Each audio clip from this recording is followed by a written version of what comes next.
Aduh, hai. Guys, pagi ni bangun tidur, tiba-tiba dapat WhatsApp daripada Bil Air Selangor mengatakan suruh bayar bil lah. Terkejut tengok bil air naik mendadak sangat. Selalunya bil air aku belah-belah ringgit ataupun bawah RM10 tau. RM6, RM7.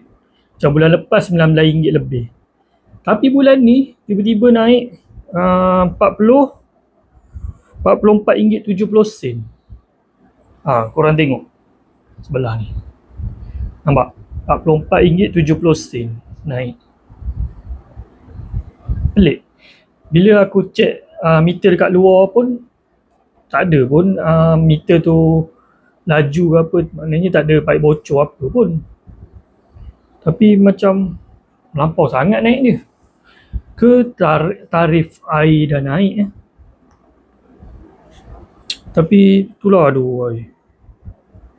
Aku rasa bukan aku seorang je yang kena ni. Mungkin ada yang kena. Aku ada tengok cas penggunaan domestik ni tau. Dia macam dah naik lah ni. RM20, RM15, RM6. Yang bulan lepas punya dia RM11, RM7. Macam tu. RM20. RM20, 20 meter padu. Dia macam ada cas lain tau.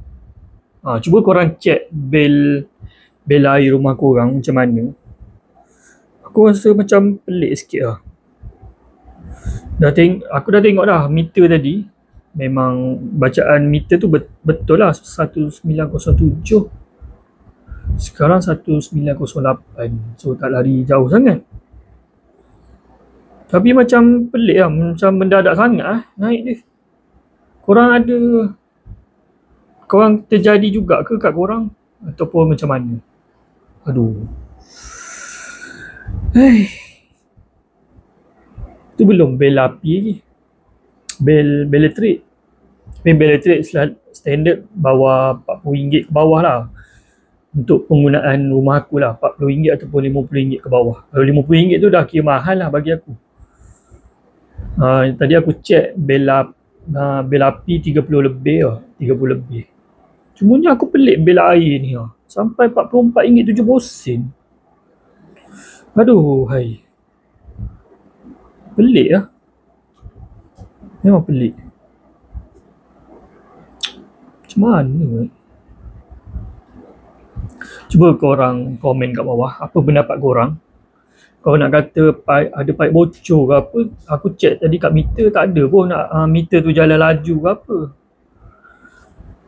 Nak kata aku ni guna air banyak, tak juga.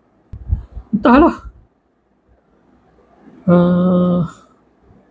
So, apa pendapat korang? Macam mana? Adakah memang tarif air dah naik? Ataupun meter salah ke? Ataupun apa? Cuba korang komen kat bawah. Alright. Aku dah penat macam ni. Penat. Aduh, hai. Kita jumpa lagi next video. Assalamualaikum. Bye.